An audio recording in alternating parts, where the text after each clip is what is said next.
Années, prisonniers pendant 11 années en Somalie, ces Éthiopiens aujourd'hui sont libres. Ils retrouvent leur pays, les leurs. Ils débarquent à Dire Dawa, fin du cauchemar. Avec l'accord de paix entre la Somalie et l'Éthiopie signé en avril 88, beaucoup de familles ont repris espoir. Elles attendent là, sur le tarmac, le retour de celui ou de celle qu'elles croyaient mort. La navette de la Croix-Rouge n'est pas à sens unique. Ces hommes en bleu qui croisent les libérés éthiopiens sont des prisonniers somaliens, eux aussi libérés. En termes juridiques, il ne s'agit pas d'un échange de prisonniers, mais d'une libération simultanée. Au terme de l'accord, les deux pays doivent libérer tous leurs détenus. D'un côté, 3543 Éthiopiens, des soldats et aussi beaucoup de civils. De l'autre, 245 Somaliens, 15 fois moins, tous soldats. Le Boeing 707 affrété pour la circonstance effectuera 20 rotations. Le coût, un demi-million de dollars, une fortune dans ces pays dépourvus de tout sauf de Kalachnikov. Aéroport de Mogadiscio, capitale de la Somalie, Siad Barre, maître absolu depuis 20 ans, est venu en personne accueillir ceux qui sont déjà des héros.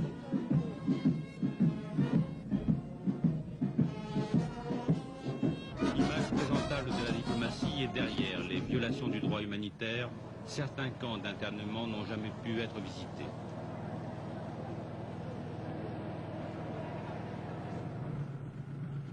Très loin de Mogadiscio, à 6 heures de piste, dans une région marécageuse, insalubre, le camp de Hawaï.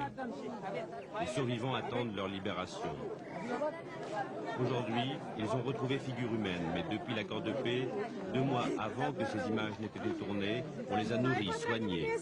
Éthiopiens, chrétiens pour la plupart, victimes des rafles de l'armée somalienne musulmane lors de sa déroute en Ogaden en 1978. Des femmes enceintes ont été capturées, leurs enfants n'ont jamais connu la liberté. Ils ont été soumis aux travaux forcés au profit de leurs geôliers. Maintenant, ils terminent la récolte du maïs, pour leur compte cette fois-ci, nous affirme-t-on. Les soldats sont désarmés. Pendant cette période de libération, le camp est sous le contrôle de la Croix-Rouge. Regardez, au centre de l'image, cet homme avec une canne sur l'épaule, le major Hassan, un tortionnaire. Des prisonniers prennent le risque de témoigner sur les lieux mêmes. Oui, all prisoners were working the tous les prisonniers, nous devions travailler 24 heures sur 24, jour et nuit, sous la menace des armes braquées, le bois sur la gâchette, sur la tempe des prisonniers. J'ai été un esclave, et pendant cette période d'esclavage, ne croyez pas qu'on allait dans la forêt pour couper du bois pour les soldats moyennant un salaire. Vraiment, nous n'avions aucun salaire, rien d'autre qu'un petit déjeuner, en fait, seulement une poignée de blé, sans huile ni sel. Je suis incapable de vous raconter. 400 d'entre eux sont morts, 1 sur 6. Des conditions de travail, de la faim, des maladies, des exécutions sommaires. Selon les prisonniers, les cadavres ont été enterrés ici, dans ce terrain vague, à quelques centaines de mètres du camp. Nous avons découvert l'horreur de 11 ans de détention de ces prisonniers de guerre. Et nous avons aussi pu mesurer l'effet du non-respect des conventions de Genève. Pendant 11 ans, ces personnes ont souffert dans des conditions extrêmement difficiles. Officiels somaliens qui président les cérémonies d'adieu et formulent des discours de paix, parmi eux vraisemblablement des anciens bourreaux. Mais des nouveaux dirigeants récemment nommés, le vice-ministre de l'Intérieur aura des comptes à rendre sur les exactions de ses prédécesseurs.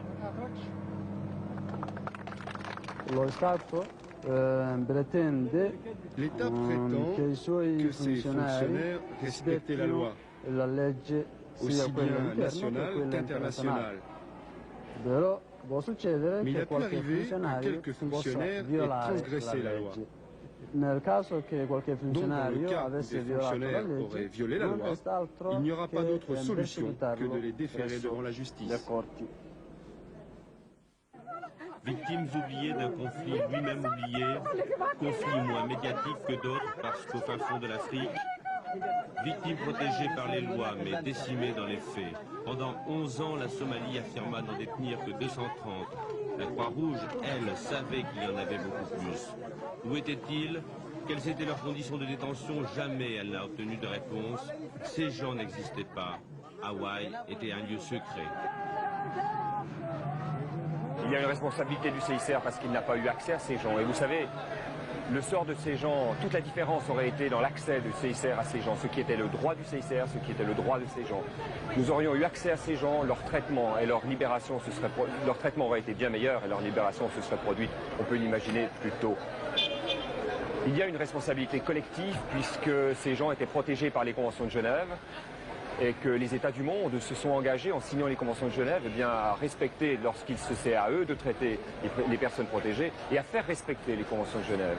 Et visiblement, la deuxième partie n'a pas joué. Merka, centre de transit entre Hawaï et Mogadiscio, sas de décompression avant le rapatriement, le retour à la vie. Plusieurs dizaines de prisonniers éthiopiens n'ont pas été immédiatement libérés. Selon la Somalie, des espions non concernés par l'accord de paix. Il aura fallu de nombreuses pressions de la part de la Croix-Rouge et de l'Éthiopie pour en obtenir la libération.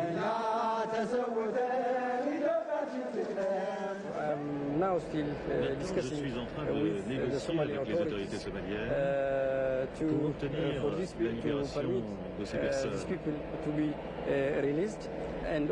J'ai également demandé aux Somaliens que le CICR puisse avoir accès à tous ces prisonniers.